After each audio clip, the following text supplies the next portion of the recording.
예, 안녕하십니까. 예, 교육과학 강의 강의를 맡고 있는 김현철 강사입니다.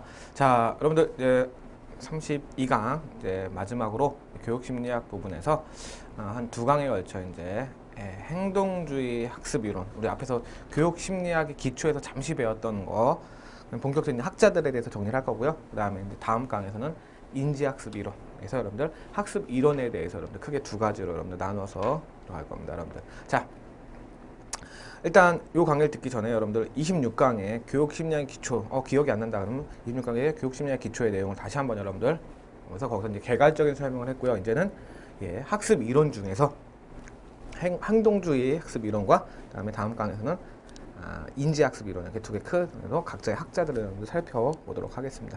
자, 그럼 여러분들 준비되셨으면 자, 첫 번째 이제 32강에서 여러분들 저희가 할게 학습의 정의와 행동주의 학습 이론이라고 나왔습니다. 자, 학습이면 여러분들, 자, 우리가 무엇을 학습이라고 하냐? 라고 할 때, 이제 먼저 학습 이론에 대해서 배우니까 여러분들. 자, 연습이나 경험의 결과로 발생하는 비교적 지속적이고, 이거 중요합니다. 지속적인 행동의 내외적인 변화를 여러분들 학습으로 합니다. 근데 어떻게 해요, 여러분들? 연습이나 경험의 결과입니다. 그 다음에 지적인 것도 포함되고요. 정의인 것도 포함되며, 바람직한 것과 바람직하지 못한 것도 포함되니까 가치 판단의 내용도 여러분들 포함된다는 얘기입니다. 그래서 생득적인 반응 경향에 의한 변화는 학습이 아니고요. 성숙에 의한 생리 신체적 변화 아니고요. 그 다음에 일시적인 변화는 아닙니다. 이런 거. 그래서 여러분들 학습에는 결국적으로는 연습이나 경험을 통한 비교적 지속적인 행동의 내외적인 변화를 우리가 학습이라고 하고요. 그다음에 맨 밑에 세 번째 줄을 보면 생득적인 변화나 이런 생리적인 변화, 신체적인 변화 또는 일시적인 변화는 우리가 학습이라고 얘기하지 않습니다. 자, 아시겠죠, 여러분들? 그다음에 여러분들 이제 우리가 본격적으로 32강에서 배울 행동주의 학습 이론의 기본적인 전제를 가볍게만 살펴볼게요, 여러분들. 이건 뒤에 나중에 여러분들 인지학습 이론과 비교해서 설명하는 부분 여러분들 다시 그런 시간이 있을 겁니다. 자, 그럼 행동주의 학습 이론의 기본 전제를 보면요, 여러분들. 그렇죠? 경험에 의해서 관찰 가능한 외적 행동만을 우리는 뭐라고 한다? 행동주의 학습 이론이다. 다시 한번 여러분들, 경험 관찰 가능한 뭐요? 외적 행동만. 이해하시겠죠, 여러분들? 그래서 중요한 것입니다. 경험의 결과로 나타나는 관찰할 수 있는 행동의 변화만 행동주의 학습 이론에서는 의미를 줍니다. 다시 한번 여러분 기억하세요. 경험, 관찰에 의해서 나타난 결과만이 여러분들 학습이다 라는 거 여러분 기억하시면 됩니다. 이게 인지학습 이론과 여러분들 차이가 좀 있습니다. 그래서 두 번째 보면요, 인간과 동물의 학습에는 양적인 차이만 존재한다. 그럼 여러분들 같은 말로 뭐겠죠? 질적인 차이는 존재하지 않습니다. 이해하시겠죠, 여러분들? 그 다음에 학습은 자극과 반응, 보통 우리가 SR이라고 그러거든요. 자극과 반응의 연합으로 발생한다. 그렇죠? 어떤 외부적인 조건에 의해서 나타나는 반응, 그것이 학습의 결과다라고 설명하는 겁니다. 자, 그다음에 여러분들 학습과 반응은 그래서 또 동일한 겁니다. 학습은 결국 자극과 반응에 의한 결합으로 나타나기 때문에 그것과 발달은 동일한 과정이다. 자, 가장 기본적인 전제만 여러분들 말씀드렸습니다. 기억하셔야 되고요. 그다음에 물론 뒤에서 다시 언급하겠지만요. 자, 이제 학자들을 여러분들 한 세 학자 정도 여러분들 배우는데요. 첫 번째, 션다이크의 시행착오설, 다른 말로 여러분들 도구적 조건화설이라고 얘기합니다. 자, 션다이크의 시행착오설, 말 그대로 외워놓으세요. 시행착오설 여기있습니다. 자, 기본 개념 여러분들, 시도와 우연적 성공의 과정을 대표하면서 아주 중요한 말입니다. 시도와 우연적 성공. 어떤 시도가 있었고요. 그것에 대한 우연적 성공이 과정을 되풀이하면서 자극과 반응의 결합이 나타납니다. 자, 그것을 여러분들 션다이크는 고양이 탈출 실험, 문제의 상자라는 걸 가정해서 실험을 했습니다. 그 다음에 쥐의 미로도 실험을 했고요. 그 다음에 학습은 습득이 아니라 새로운 환경에 적응하는 것이라고 얘기했고요. 우리는 여러분들 요 얘기만 여러분들 간단하게 설명을 드릴 겁니다. 자, 말 그대로 상자가 하나 있습니다. 상자가 있는데 하나 있고요. 상자 안에 요 밖에 여기 문이 있고요. 밖에 여러분들 먹이 고양이 있는데 안에 제가 항상 그리는 이렇게 그려야 되겠죠. 네, 제가 그리겠습니다. 자, 했을 때 이 앞에 발판을 하나 만들어 놓는 거예요. 그래서 처음에는 먹이가 보이니까 뛰고 핥히고 막 여러 가지 얘기를 합니다. 그런 상황에서 우연히 발판을 밟으니까 문이 열려서 먹는 거예요. 정말 여러 가지 시도를 했죠. 여러 가지 시도를 했는데 우연적 성공. 우연히 막 돌아다니고 저거 먹으려고 막 긁고 하다가 그 앞에 있는 발판을 확 밟아버린 거예요. 문이 열리는 거예요. 그래서 고양이는 원하는 먹이를 먹었습니다. 예, 근데 그 과정이 계속 발표되니까 그 다음부터는 여러분들 먹이를 먹기 위해서 발판을 그냥 누르고 나가는 거예요. 그래서 여러분들 이렇게 시도, 계속적인 시도가 있고 그 다음에 그게 우연적인 성공이 있는데 그것을 우연적 성공을 계속 되풀이되다 보니까 어떤 거죠? 이게 바로 시행착오를 겪은 거죠. 시행착오. 다른 시도들 막 긁고 그 다음에 뛰어넘으려고 그러고 이런 것들을 다 실패했는데 우연히 발판 받으니까 시행착오를 겪어서 계속 학습되는 거죠. 그래서 시행착오 끝에 어떠한 발판을 밟으면서 먹이를 나가서 먹었다. 그러면서 그 자극에 대해서 반응을 하기 시작했다. 그래서 그게 학습이다. 그래서 다음에 그 고양이는 똑같은 상황이 있을 때 자기가 시행착오를 겪었기 때문에 발판을 누르고 나가서 먹어요. 먹이를. 그렇죠? 이렇게 이런 실험을 통해서 시행착오서를 설명한 학자가 여러분들 손 다이크입니다. 자, 어렵지 않죠? 내용 자체는 그렇게 어렵지 않습니다. 그렇죠? 그래서 여러분 꼭 기억하실 거 어떤 거 기억하시냐? 자, 손 다이크의 시행착오서를 먼저 반드시 기억하셔야 되고요. 그다음에 주의 미로 시험은 계속 나오기 때문에 여러분 기억 특별히 안 하셔도 되지만 이 고양이 탈출 실험 제가 말씀드렸던 이 부분, 이 부분을 여러분들 반드시 기억을 해 주셔야 됩니다. 문제. 그다음에 여러분들 이제 학습 원리를 볼게요. 자, 효과의 법칙, 그다음에 연습의 법칙, 준비성의 법칙. 여러분들 요거는요 꼭 정리라. 아주 시험 문제 잘 출제되는 부분입니다. 잘 출제되는 부분인데요. 자, 어떤 학습 원리? 만약에 고양이가 이러한 시적인 착오를 겪는데 어떠한 학습 원리에 의해서 겪느냐라는 거 여러분들 우리가 얘기하는 겁니다. 자, 첫 번째. 효과의 법칙 또는 결과의 법칙입니다. 보상과 벌은 학습 효과를 향상시킨다라고 했습니다. 그렇죠? 보상과 벌은 특히 지금 이 고양이 실험은 어떤 겁니까? 보상이죠. 먹이를 먹을 수 있는. 그렇죠? 그래서 어떤 시행착오를 계속 겪음에도 불구하고 그거에 대한 상응한 결과가 주어졌을 때 뭡니까? 효과의 법칙. 이것이 하나의 학습 원리입니다. 여러분들 기억하셔야 되고요. 두 번째, 연습의 법칙, 빈도의 법칙이라고 얘기하죠. 자, 자극과 반응의 결합. 자, 자극을 줬고 그거에 대한 반응. 여러분이 빈번히 되풀이. 그렇죠? 시행착오를 겪으면 겪을수록 시행착오를 겪어서 그래서 계속 되풀이 될수록 그 효과는 학습의 결과는 향상된다. 이해하시겠죠, 여러분들? 세 번째, 준비성의 법칙. 새로운 지식과 사실을 습득하기 위해서는 준비성이 있어야 학습 효과가 높다. 자, 여러분들 제가 써놨죠. 배고픔. 무슨 말씀이죠? 배고픔. 그러니까 고양이를 예를 들어서 처음에 고양이를 시킬 때 여기다가 배부른 고양이를 집어넣으면요. 굳이 이거 먹을 거 하려고 막 시도조차를 하지 않을 거 아니에요. 그렇죠? 그러니까 이러한 실험이 있을 때는 그러니까 어떤 학습 효과를 기대하기 위해서는 그 학생에 맞는 그 상황에 맞는 그렇죠. 준비가 있어야 돼요. 여기서 준비는 어떤 겁니까? 배고픈 고양이를 집어넣어야죠. 그래야지 여러분들 뭐 다른 시도를 막 하다가 우연히 발판을 밟을 거 아닙니까? 아시겠죠, 여러분들? 그래서 자, 현대크의 시행착오에서 학습에 열리는 효과의 법칙, 그 다음에 연습의 법칙, 그 다음에 준비성의 법칙 까지 꼭 기억하셔야 됩니다. 아시겠죠, 여러분들? 그래서 효과의 법칙 다시 한번 먹이라는 보상. 그래서 학습 효과가 높아진다. 연습. 시행착오를 되풀이하면 할수록 학습 효과는 높아진다. 그렇죠? 그 다음에 준비성. 그렇죠? 어떠한 그런 학습의 효과를 기대하고자 할 때는 뭐가 있어야 된다? 준비가 철저해야 된다. 준비성은 이 실험에 비교하면은 배고픈 고양이를 집어넣어야 된다는 얘기죠. 자, 아시겠죠, 여러분들? 무슨 말인지. 자, 여기까지 여러분들 션다이크의 시행착오서를 했습니다. 간단하죠, 여러분들? 그 다음에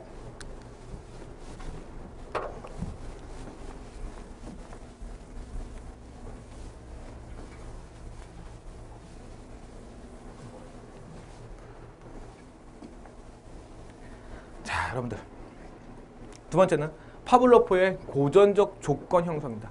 자,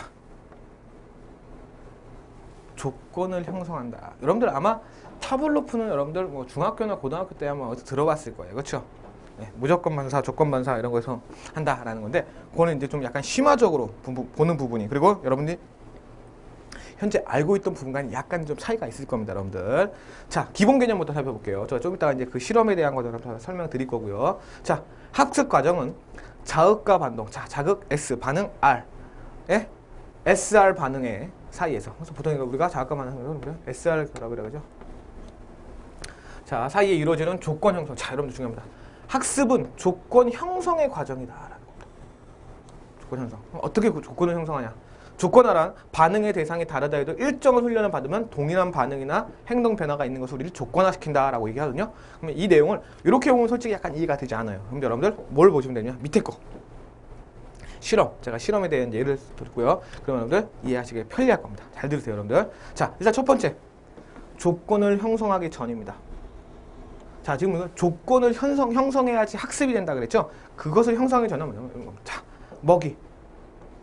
이건 여러분들 어떤 조건이야. 우리가 하고 있는 조건이 아닙니다. 무조건적인 자극입니다. 먹이를 주면요. 무조건적인 반사라 그죠? 여러분들 여기 파블로프도 알죠? 무릎 톡 치면 툭 올라오는 거. 예. 자, 먹이를 주면요. 예, 무조건 걔는 침을 흘려요. 무조건은 반사 또는 무조건은 반응이라고 합니다. 자, 이해하시겠죠, 여러분들? 자, 첫 번째는 요것만 해놓는 겁니다. 요것만. 조건 형성에는 먹이를 또 보여주는 걔는 무조건적인 자극으로서 반응으로서 예, 침을 흘려요. 아, 오케이, 알았어, 이제. 자, 뭐라 했습니까? 예, 먹이라는 걸 주면요. 무조건 자극을 툭 주면 침을 흘리구나. 그 다음에 이때 종소리는 중성 자극이라 해서 여러분들 아무런 의미가 없어요. 근데 두 번째 아주 중요한 겁니다. 이게 조건을 형성한다 그랬죠. 여기 파블로프. 그쵸? 어떤 조건을 형성 중이냐? 네. 먹이를 줄 때요. 자, 종소리를 먼저 치고요. 그 다음에 거기다가 먹이를 주는 무조건 자극. 자, 중성 자극. 아무렇지도 않은 자극을 준답니다. 거기다가 먹이를 줄 때 그 앞에 항상 종을 치는 거예요. 종을 치는 거예요. 그럼 여러분들 침을 흘리는데요. 이거는 여러분들 봐보세요. 종소리의 자극에 의한 것이 아니고요. 무조건적인 자극에 무조건적인 반사를 보는 겁니다. 근데 여러분들 기존하고는 차이점이 있죠. 기존에는 여러분들 종소리를 들려주지 않고요. 무조건적인 자극, 무조건적인 반사만 했어요. 그 다음에 이제는 그 앞에다가 살짝 종을 치기 시작했어요. 조건이 형성되고 있습니다. 어떤 조건이요? 예. 아, 이 침을 발달하기 위해서는 먹이를 주는데 그 앞에다가 새로운 자극을 하나 주었더니 자, 마지막. 나중에는요. 조건이 형성된 이후에는요. 자, 예. 종소리만 쳐도요. 종소리는 여러분들 우리가 무조건적인 자극이 아니죠. 예, 우리가 의도적으로 만든 자극이죠. 그러한 조건 자극만 딱 주면요. 침을 흘리는데 이건 여러분 당연히 조건 반사겠죠. 조건 반응입니다. 그래서 이런 종소리를 애초에 없었던 자극에 조건을 형성해 주는 겁니다. 종소리를 집어넣으세요. 그러니까 기존의 무조건적인 자극과 무조건적인 반응 사이에 우리가 의도를 가지고 어떤 조건을 집어넣었어요. 그게 뭡니까? 예, 종소리라는 것을 조건을 집어넣었어요. 그러다 보니까 처음에는 침을 흘리는 게 먹이에 의해서 무조건적인 반응이 되지만 아닙니다. 조건이 형성된 다음에는 종소리만 들려도 이건 우리가 의도한 거죠. 딱 하면 조건적인 반사가 나타납니다. 어떤 반응? 예, 침을 흘리는. 그래서 여러분들 이게 무조건적인 반사에서 조건 반사로 반응. 이런 게 여러분들 조건 형성의 과정이에요. 학습은 이거다라는 겁니다. 그러니까 기본적으로 무조건적인 반응, 자극과 무조건적인 반응 사이에 일어나는 것이 아니고요. 그 사이에 우리가 어떠한 조건을 형성해 주면요. 예, 그거와 관련된 조건 반응이 나타나는 겁니다. 이렇게 아주 중요한 실험 부분입니다, 여러분들. 이걸 이해하셔야 돼요. 이해하겠죠, 여러분들? 그 다음에 이거에 대한 학습 원리는요.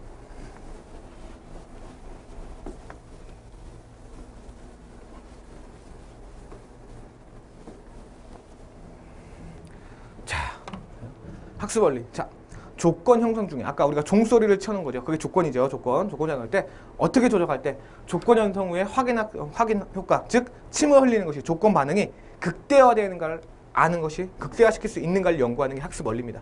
그렇죠? 그러니까 우리가 그걸 찾아내야지 아동이나 우리 교육에 있어서 학습에 있어서 그 조건 형성을 효과적으로 할 수 있을 겁니다. 그렇죠? 그래서 여러분들 자, 네 가지 원리가 있습니다. 시간의 원리, 강도의 원리, 일관성의 원리, 계속성의 원리입니다. 자, 시간의 원리는 여러분들 조건 자극은 무조건적인 자극보다 시간적으로 앞섭니다. 여러분들 그래서 아까 했죠?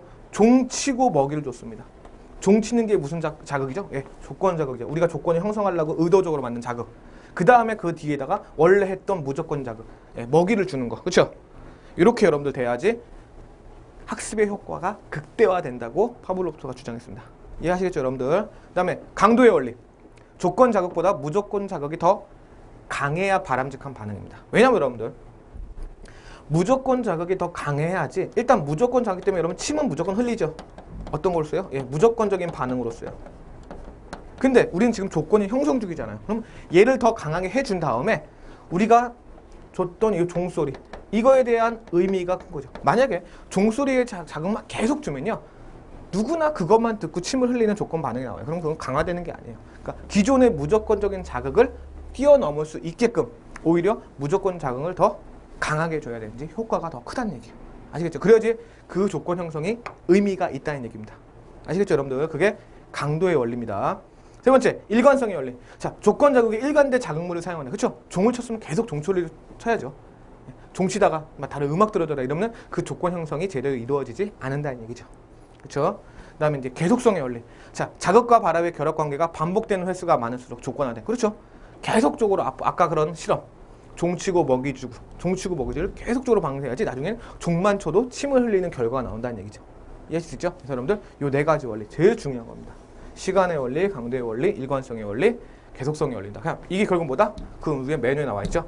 조건 형성을 통해서 우리가 자극과 반응과의 학습을 할 때 어떻게 조작해야지만, 어떻게 조건 형성을 해야지만 그 학습 효과가 극대화되는지를 여러분들 살펴보는 겁니다.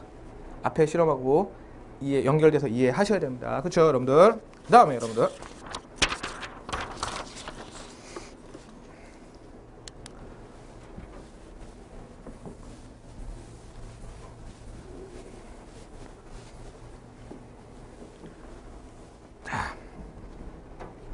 조건 반사 또는 조건 반응 과정입니다. 자, 소고 자발적 회복, 제지 또는 금지, 제조건 현성, 그 다음에 자극 일반화, 고차 조건화 등이 나와 있습니다. 여러분들 요 내용들을 여러분들 정리하셔야 됩니다. 자, 이게 뭐냐면요, 여러분들. 자, 소고 한번 볼게요. 소고 여러분들 없애는 거죠. 자, 조건화가 이루어지는, 우린 조건화를 이루었습니다. 어떻게 해요? 예, 종소리만 치면 조건 자극을 주면 예, 침을 흘리는 조건 반응을 이끌어냈어요. 우리 조건 형성에서 학습을 형성했죠, 그렇죠? 그때 조건화가 이루어지는 조건 자극만, 종소리만 제시하면 조건 반응이 점차 약화되어 소실됨 이렇죠. 그러니까 계속 반응을 하면요, 여러분들 반응. 자, 획득된 여러분들 꼭 기억하시면 돼요. 만약에 아까 조건화가 이루어진 상태에서 조건 자극만 제시하면요, 조건 반응이 점차 약화되어 소실됩니다. 그렇죠? 그거에 솔직히 무반응해진다는 얘기죠. 쉽게 말하면요. 그 다음에 자발적 회복, 중요한 얘기입니다. 소멸 후, 예, 없어졌습니다. 이제 조건 자극이 없었는데 앞으로는 이 상황은 어떤 거냐? 예, 종을 쳐도요, 침을 흘리지 않아요. 조건 자극을 줘도 조건 반응이 이루어지지 않는 겁니다. 소멸 후에 휴식 시간, 그래서 이제 그런 거는 까먹었어요. 그 강아지가 까먹었어요. 그때 조건 자극을 제시하면 어느 정도 조건 반응이 재현된다라는 거죠. 그렇죠? 휴식 시간을 주어도, 예, 주어도 그걸 한 다음에 주어도 나중에 좀 무의식적으로 좀 남아 있는 거죠. 그래서 자발적 회복이라고 얘기를 합니다. 제지 또는 금지, 조건 반응이 성립된 후 다른 자극이 개입되면 조건화 과정이 약화되고 중단된다. 그래서 여러분들 아까 말씀드렸죠. 자극은 일관성 있게 계속 똑같은 자극을 줘야지 그게 조건화가 형성되는 거지. 예, 그게 조건 자극을 줄 때 다른 자극을 주면 여러분들 그건 약해진다는 얘기입니다.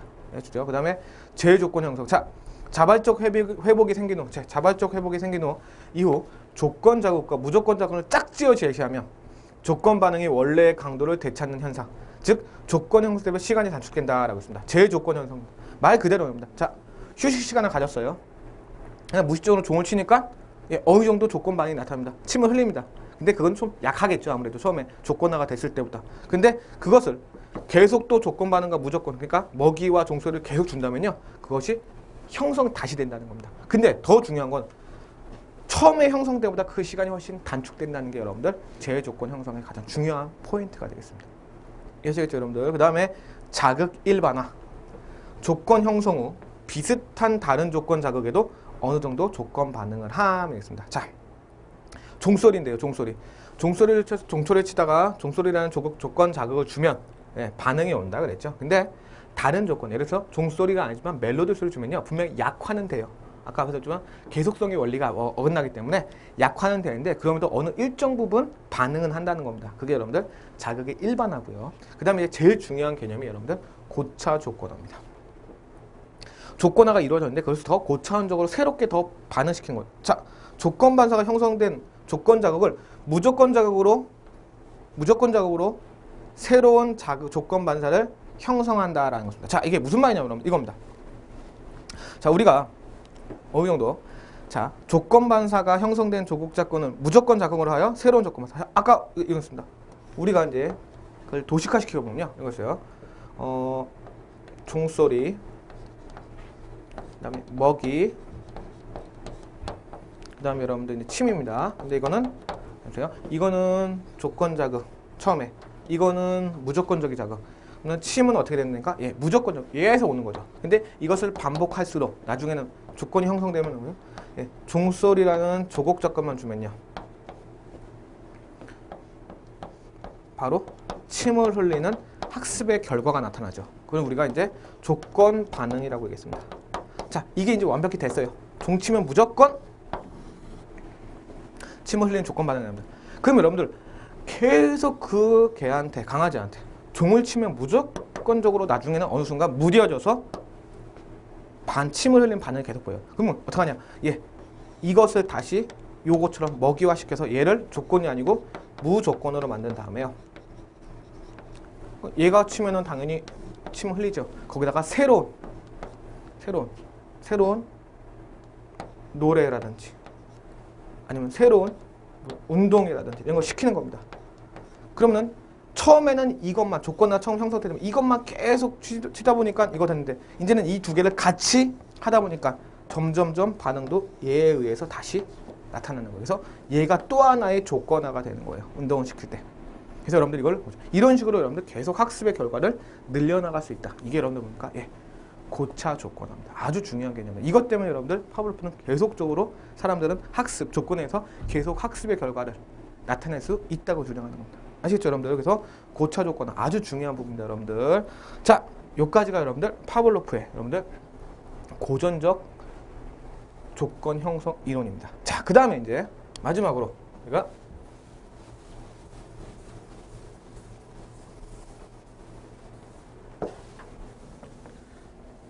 스키너의 작동적 또는 조작적 조건 형성. 조작한다는 겁니다. 뭐를 조작한다는 거. 자, 그래서 기본 개념 먼저 한번 볼게요. 선 반응 후 강화입니다. 자, 아주 중요한 반응. 먼저 어떠한 다른 요인의 자극인데요. 자극을 줄 때 우리는 그것이 우연적이든 아니면 의도적이든 그 자극은 하지 않습니다.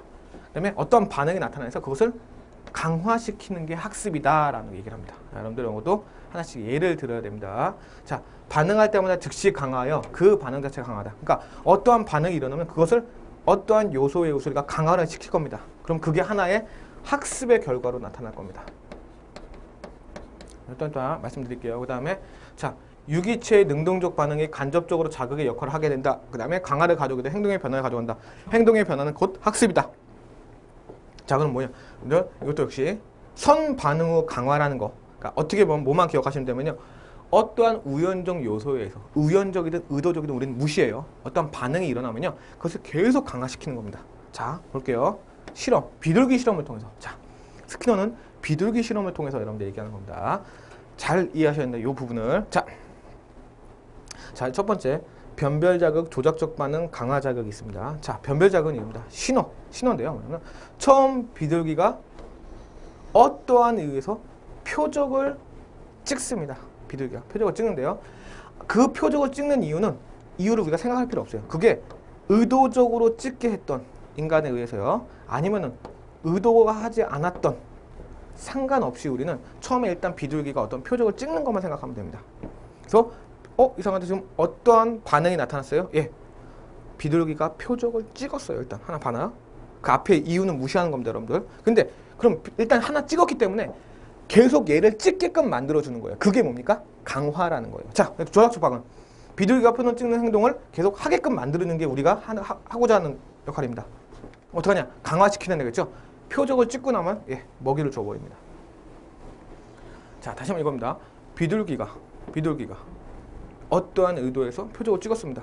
딱 보고 표적을 찍으니까 걔한테 우리는 계속 그 표적을 찍게 하고 싶어요. 그러니까 먹이를 갖다 줘버리는 거예요. 그러니까 비둘기는 내가 표적을 찍으니까 먹이가 오네? 그 다음부터 또 표적을 찍는 거예요.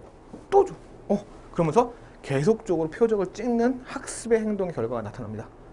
그러니까 우리는 먹이를 줌으로써 최초에 이거죠. 앞에 파블로프 같은 이런 겁니다. 먹이를 계속 줌으로써 찍게 만드는 거죠. 애초에 찍지 않았던 행동을 먹이를 주는 자극에 의해서 찍게끔 바뀌는 게 학습이라고 그랬잖아요. 근데 이건 그게 아니고요. 일단 비둘기가 먼저 표적을 찍습니다. 그 이유는 우리가 생각할 필요 없어요. 어떤 의도? 찍게 만든 다음에 찍고 난 다음에 여러분들 조건을 주는 거예요. 그래서 먹이를 딱 주니까 비둘기 이제 내가 이거 찍으니까 주네? 한 번 더 찍어볼까? 또 줘. 찍어볼까? 줘. 그러면서 여러분들 행동을 강화시키는 거예요. 이 강화라는 말이 여러분 제일 중요한 겁니다. 스키너에서. 그래서 강화 자극 행동료가 먹이를 계속 줌으로써 그 행동을 계속적으로 되풀이하게 한다. 이게 여러분들 스키노입니다. 자, 차이점 기억하셔야 됩니다. 제가 다시 한번 말씀드립니다. 파블로는 애초에 먼저 조건을 제시함으로써 먹이를 줌으로써 어떻게? 예, 만약에 비교한다면 먹이를 줌으로써 비둘기가 표적을 찍게 하는 행동을 계속 강화한다면 스키노는 아닙니다. 어떤 우연적 행동을 딱 일어났을 때 그 행동을 보고 그에 대한 보상을 딱 줍니다. 그러면은 또 찍으니까 또 주고 또 찍으니까 또 주니까 나중에 조작적으로 강화가 되는구나 이렇게 생각합니다. 자, 우리가 예를 한번 더 들어볼게요. 자, 어떤 학생이 질문을 합니다. 질문할 때 질문한 학생들에게 미리 얘기합니다. 야, 질문할 때는 손을 들어야 돼요 라고 얘기를 해버립니다. 근데 진짜로 우연치 않게 어떤 학생이 질문을 하고자 손을 들었어요. 이렇게 됐어요. 손을 들었어요. 자, 들었어요. 근데 그때 손 들은 학생을 칭찬해 줍니다. 칭찬합니다. 그러면 질문할 때는 손 들어야 된다는 행동이 강화됩니다. 그 다음부터는 여러분들 계속 질문할 때는 손을 드는 겁니다. 그럼 계속 칭찬해 주면 계속 그 행동에 대한 강화가 되면서 그게 하나의 학습 행동의 결과가 되는 거죠. 그렇죠? 이게 여러분들 스키너가 비둘기 실험을 통해서 여러분들 했던 조작적 조건 형성입니다. 파울러트가 이게 차이점이 있습니다, 여러분들. 그 다음에 이제 그래서 스키너에서는 어떤 개념을 중요시하냐, 여러분들. 예, 이 강화라는 개념을 중요시하고요. 시험 문제에서도 여러분들 이 강화에 대해서 여러분들 더 많이 출제될 겁니다. 자, 볼게요. 강화. 자, 행동의 강도를 증가시키는 결과를 가져오는 행동입니다. 자, 행동 강화. 그래서 종류는 두 가지가 있습니다. 정적 강화와 부적 강화가 있습니다. 자, 바람직한 반응을 나타냈을 때 반응자가 좋아하는 강화를 제공하여 행동 반응을 일으킬 확률이 높다. 그렇죠. 예를 한번 볼게요. 자, 개가 우연히 짖습니다. 그때 짖으니까 그냥 우연히 짖었습니다. 그때 사람이 먹이를 던져줍니다. 이게 정적 강화죠. 왜? 좋아하는 걸 하니까. 개가 좋아하는 걸. 그러니까 다시 짖습니다. 그 행동이 증가합니다. 이게 여러분들 뭡니까? 예, 행동을 긍정적인 것을 원하는 것을 반응자한테 원하는 것을 줌으로써 그 행동을 강화시키는 게 여러분들 정적 강화입니다. 일반 학생들한테는 어떻게 적용할까요? 예, 칭찬, 미소, 인정 이겁니다. 이런 게 여러분들 대표적으로 정적 강화입니다. 그렇죠? 아까 말씀드렸죠. 질문할 때는 손을 들고 해. 근데 진짜 우연히 어떤 사람들은 손을 딱 들고 하니까 이 학생은 가르치지 않았는데 질문할 때 손을 드네. 칭찬해 주니까 계속적으로 정적 강화, 긍정적인 걸 유도해서 칭찬을 해주고 또는 미소를 보내주거나 또 인정을 해주면 여러분들 그게 정적 강화. 그래서 좋아하는 것을 좋게끔 해주는 거게 정적 강화입니다. 그럼 부적 강화는 반대입니다. 바람직한 좋은 반응을 나타냈을 때 반응자가 싫어하는 것을 제거해 줌으로써 그 반응을 강화시키는 겁니다. 그래서 여러분들 우연히 내가 천막 밑에 들어갔어요. 근데 천막 밑에 들어가서 이제 쉬려고 했는데 갑자기 비가 내려요. 전 비를 피했죠. 그렇죠? 우박을 피했죠. 그럼 천막 밑에 들어간다는 행동이 증가하게 되는 겁니다. 자, 예를 들어 이겁니다. 자, 우리가 이런 거죠. 이제 학생들이 너 이번 시험 중간고사 또는 기말고사 몇 점 이상 맞으면 스마트폰을 준다. 사준다. 라고 했을 때는 여러분들 어떤 겁니까? 정적 강화죠. 그렇죠? 정적 강화죠. 근데 반대로 부적 강화는 이겁니다. 기말고사, 중간고사 전에 핸드폰을 뺏어요. 공부 안 한다고. 뺏은 다음에 뺏고 있다가 야, 너 이번 시험 90점 넘기면 어떻게? 너 핸드폰 돌려줄게. 반응자가 싫어하는 거 지금 핸드폰 뺏는 행동을 싫어하는 거죠. 그것을 없애줍니다. 그 바람직한 행동을 했을 때. 그럼 여러분들 그거는 부적 강화입니다. 아시겠죠? 여러분들 다시 한번 핸드폰, 스마트폰 너 이번 시험 잘 보면은 핸드폰 사줄게 라는 것은 정적 강화. 그다음에 이미 있던 핸드폰을 시험 전에 너 공부 안 하니까 내놔! 뺏었어요. 그러면 뺏은 다음에 얘기하는 거예요. 너 이번 시험 몇 점 이상 받으면 내가 뺏은 핸드폰 돌려줄게. 그러니까 반응자가 싫어하는 행동을 제거해 주는 겁니다. 그러면서 강화를 시키는 거. 자, 이렇게 정적 강화, 부적 강화 여러분들 구분하셔야 됩니다. 아시겠죠, 여러분들? 제일 중요한 부분이고요. 그다음에 일관성의 원리 한번 볼게요. 조건 작용에 일관된 자극물을 사용해야 한다. 계속성에 자극과 결합되는 활성화 한다. 자, 여러분들 이거는 그냥 무시하셔도 되고요. 이거는. 그다음에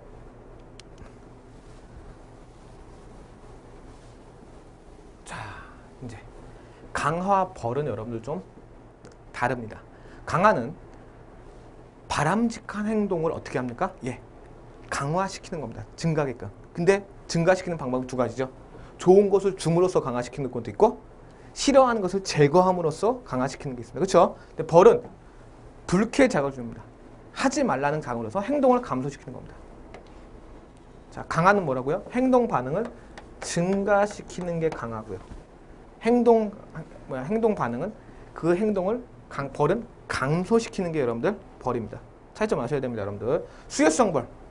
부적절한 행동으로 자극을 줍니다. 벌점, 과제부가, 운동장, 뛰기 등을 제시함으로써 부적정한 행동을 감소시키는 게 수요성 벌이고요. 제거성 벌은 부적절한 행동을 특권을 뺏음으로써 부적절한 행동을 감소시킨다. 여러분들 제가 예를 들었던 이거 스마트폰. 너 시험 성적 나빴어? 핸드폰 뺏어버리면 됩니다. 이건 벌입니다. 그러니까 여러분들 꼭 기억하셔야 돼요. 강화는 뭐라고요? 긍정적인 행동을 더 많이 하게끔 밀어주는 게 강화고요.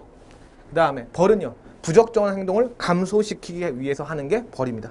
이해하시겠죠? 근데 그 벌이든 강하든 꼭 있습니다. 어떤 겁니까? 예, 좋은 것을 줌으로써 나쁜 것을 제거함으로써 하는 경우가 있고요.